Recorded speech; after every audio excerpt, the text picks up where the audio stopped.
वह उन अमात्यों को यह बताना नहीं चाहते थे कि मेरा बेटा सर्प है। भोगवती से जाओ, तुम्हारा पति एक सर्प है, देखो इस पर क्या कहती है। ओम नमो भगवते वासुदेवाय। हर हर शंभु।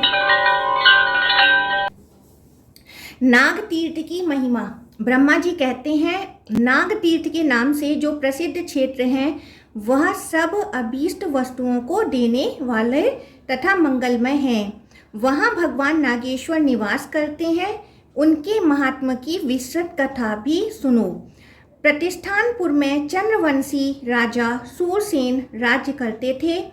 वह समस्त गुणों के सागर और बुद्धिमान थे। उन्होंने अपनी पत्नी के साथ पुत्र उत्पन्न होने के लिए बड़े बड़े यत्न किए। दीर्घ काल के पश्चात उन्हें एक पुत्र हुआ, किंतु वह भयानक आकार वाला सर्प था। राजा ने उस पुत्र को बहुत छिपा कर रखा। किसी को इस बात का पता न लगा कि राजा का पुत्र सर्प है। अंतपुर अथवा बाहर का मनुष्य भी इस भेद से परिचित न हो सका। माता पिता के सिवा धाय, अमात्य और पुरोहित भी यह बात नहीं जानते थे। उस भयंकर सर्प को देखकर पत्नी सहित राजा को प्रतिदिन बड़ा संताप होता था। वह सोचते, सर्प रूप पुत्र की अपेक्षा तो पुत्रहीन रहना ही अच्छा है। वह था तो बहुत बड़ा सर्प, किंतु बातें मनुष्यों की सी करता था। उसने पिता से कहा, मेरे चूड़ाकरण, उपनयन तथा वेदा अध्ययन संस्कार कराइए। द्विज जब तक वेद का अध्ययन नहीं करता तब तक शूद्र के समान रहता है। पुत्र की यह बात सुनकर सूरसेन बहुत दुखी हुए। उन्होंने किसी ब्राह्मण को बुलाकर उसके संस्कार आदि कराए। वेदा अध्ययन समाप्त करके सर्प ने अपने पिता से कहा, नृपश्रेष्ठ, मेरा विवाह कर दीजिए। मुझे स्त्री प्राप्त करने की इच्छा हो रही है। मेरा विश्वास है ऐसा किए बिना आपका कोई भी कार्य सिद्ध ना हो सकेगा। पुत्र का यह निश्चय जानकर राजा ने अमात्यों को बुलाया और उसके विवाह के लिए इस प्रकार कहा, मेरा पुत्र युवराज नागेश्वर सब गुणों की खान है। वह बुद्धिमान, सूर, दुर्जय तथा शत्रुओं को संताप देने वाला है। उसका विवाह करना है। मैं बूढ़ा हुआ, अब पुत्र को राज्य का भार सौंपकर निश्चिंत होना चाहता हूँ। आप लोग मेरे हित साधन में तत्पर हो, उसके विवाह के लिए प्रयत्न करें। राजा की बात सुनकर अमात्यगण हाथ जोड़कर बोले, महाराज, आपके पुत्र सब गुणों में श्रेष्ठ हैं और आप भी सर्वत्र विख्यात हैं। फिर आपके पुत्र का विवाह करने के लिए क्या मंत्रणा करनी है और किस बात की चिंता। अमात्यों के यूं कहने पर नृपश्रेष्ठ सूरसेन कुछ गंभीर हो गए। वह उन अमात्यों को यह बताना नहीं चाहते थे कि मेरा बेटा सर्प है, तथा वे भी इस बात से अपरिचित ही रहे। राजा ने फिर कहा, कौन कन्या गुणों में सबसे अधिक है और तथा कौन राजा ऊंचे कुल में उत्पन्न श्रीमान और उत्तम गुणों के आश्रय हैं।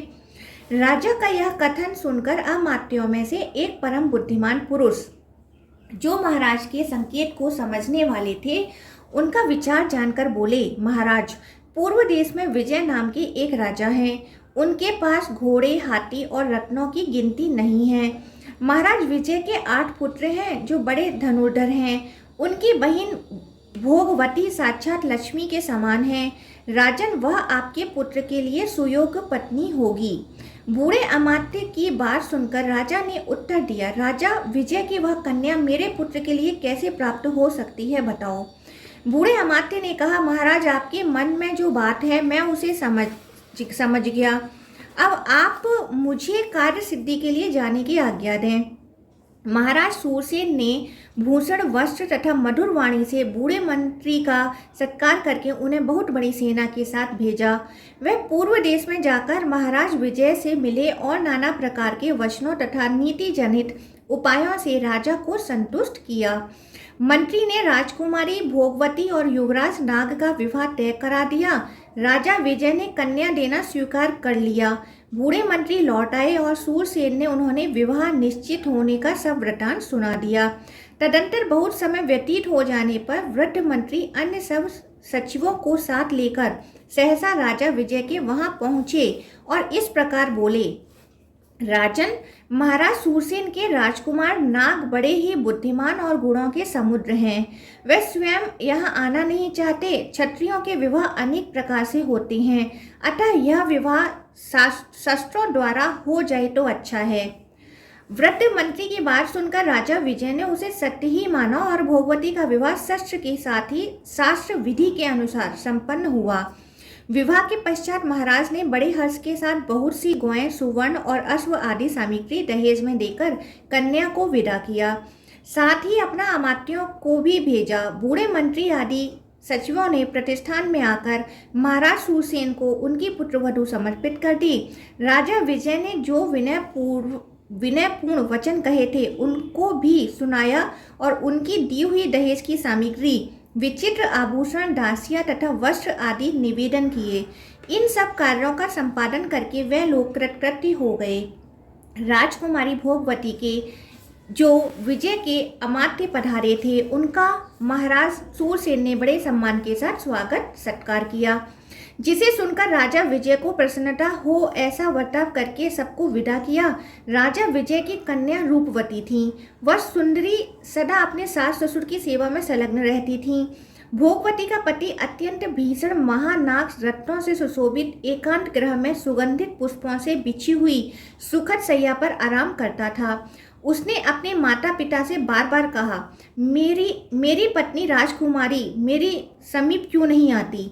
पुत्र की यह बात सुनकर उसकी माता ने ढाई से कहा, तुम भोगवती से जाकर कहो तुम्हारा पति एक सर्प है, देखो इस पर क्या कहती है।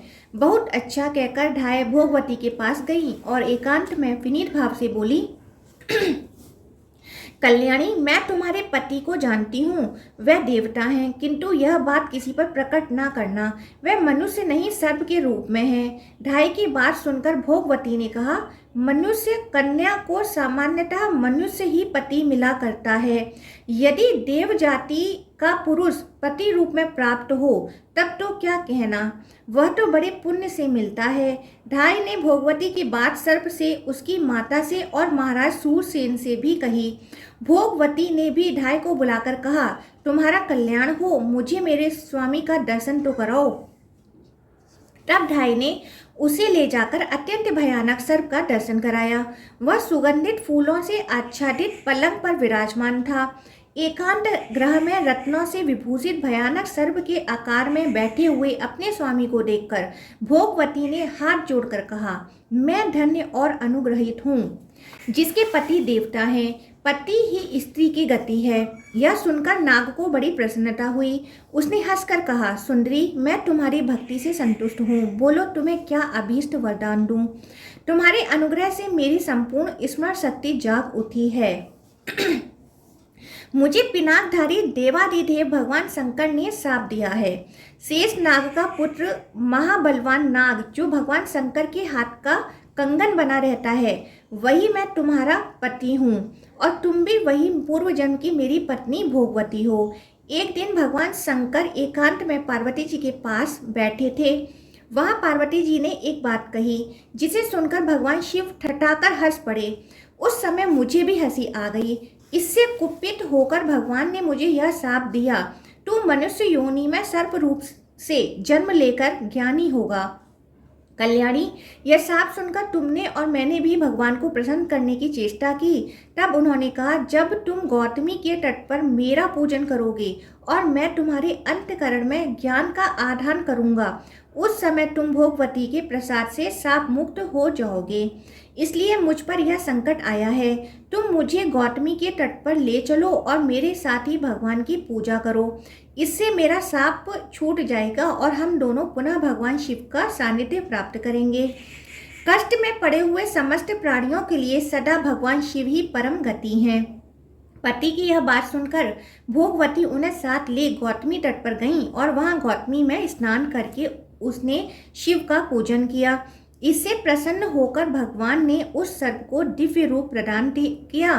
तब वह अपने माता पिता से पूछकर शिवलोक में जाने को उद्यत हुआ। यह जानकर पिता ने कहा, बेटा, तुम एक ही मेरे पुत्र हो और युवराज हो, इसलिए इस समस्त राज्य का पालन करो और बहुत से पुत्र उत्पन्न कर कर मेरे स्वर्ग गमन के पश्चात शिवलोक में जाओ। पिता का यह कथन सुनकर नागराज ने कहा, अच्छा ऐसा ही करूँगा। फिर वह इच्छानुसार रूप धारण करके अपनी पत्नी के साथ रहने लगे।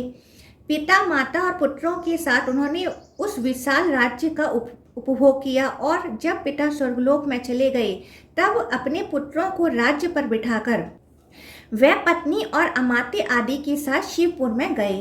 तब से वह तीर्थ नाग तीर्थ के नाम से विख्यात हुआ। वहाँ भोगवती के द्वारा स्थापित भगवान नागेश्वर निवास करते हैं।